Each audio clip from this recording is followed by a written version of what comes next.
Greetings, y'all. Today actually marks 30 days since I've been on trail.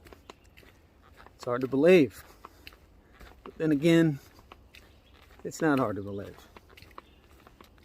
I have been averaging right at 100 miles a week, so I'm on schedule, and I hope I can maintain that schedule all the way. I thought I would give you guys an idea of what a typical day physically is like out here on trail. I have a Garmin Watch that I have used for years, mainly just for running. It tells me, my heart rate, the pace that I'm running at. It also lets me know the route that I've taken. But it also records a shocking amount of other data. And I thought I'd share some of that data with you now. The first is the number of steps. Now keep in mind, this is just a typical day. And if you're just sitting around the house or going to the grocery store or maybe going into the office, it's unlikely that you would rack up 30,000 steps. But if you are hiking 15 plus miles a day, there's a certain number of steps that are simply required to cover 15 miles. So all that number might seem like a big number, 32,000 plus. It doesn't really surprise me. The next stat that you see there is the number of floors that I have ascended. 370. It sounds like a lot, because it is. Now granted, I'm not hiking up flights of stairs. Occasionally, there are stairs made with the assistance of man. Some are made with wood, some are made out of rock, and some just occur naturally out of roots. But most of the time, I'm simply hiking uphill, and uphill, and uphill. Now there's one stat that's not showing here, and that's floors descended. And I look at these stats every day, and I continue to be surprised because the number of floors ascended has always exceeded the number of floors descended. Now, statistically speaking, you would think over a 30-day span, there would be at least one day where the number of floors descended exceeded the number of floors ascended. Well, hadn't happened yet. I'll keep you posted. The next statistic is the number of calories burned on any given day. Now, this number is also a big number. And it's the subject of quite a conversation out here on trail. 4,000 calories plus. And the way I see it, there's really only 3 ways you can consume 4,000 calories in a day.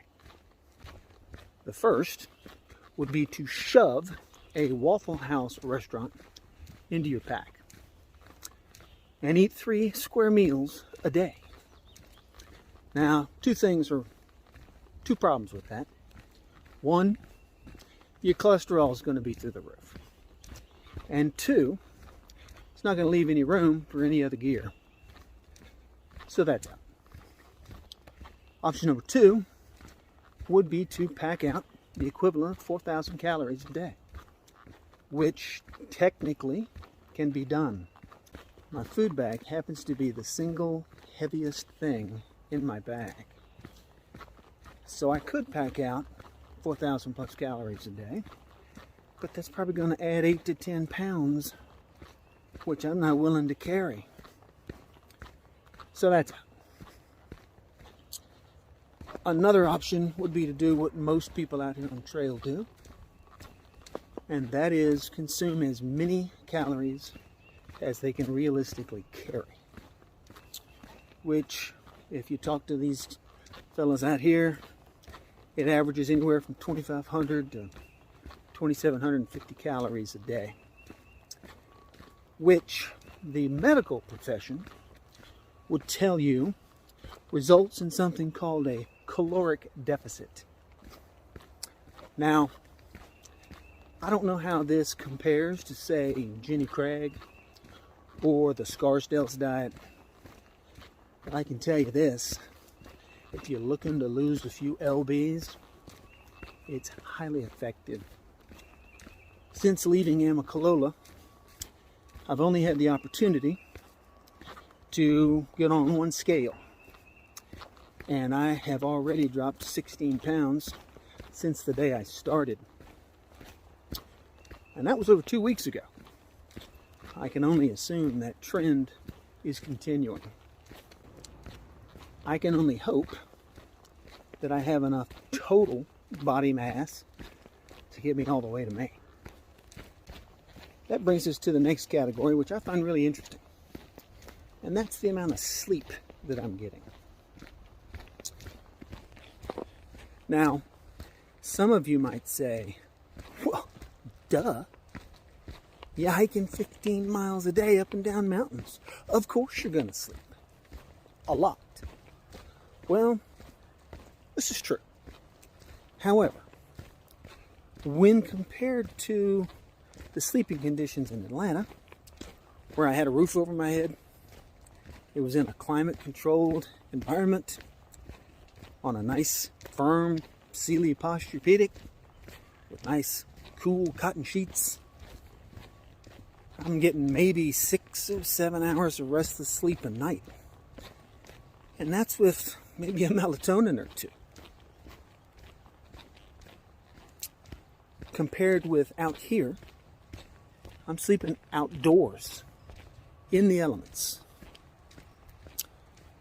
The rain, the cold, the thunderstorms, the owls, the coyotes, and all the other things that you would associate with being in nature. And I'm sleeping in a hammock. And this is not a, 45-minute nap on a lazy Sunday afternoon on your deck. I'm sleeping in a hammock in the shape of a banana. And I'm getting a solid 8+ hours a night. Very restful sleep. I haven't slept like that since I was a teenager. That is a day in the life on trail, physically. I'll try and keep you guys up to date as best I can. Hope everybody's doing well. To be continued. Take care.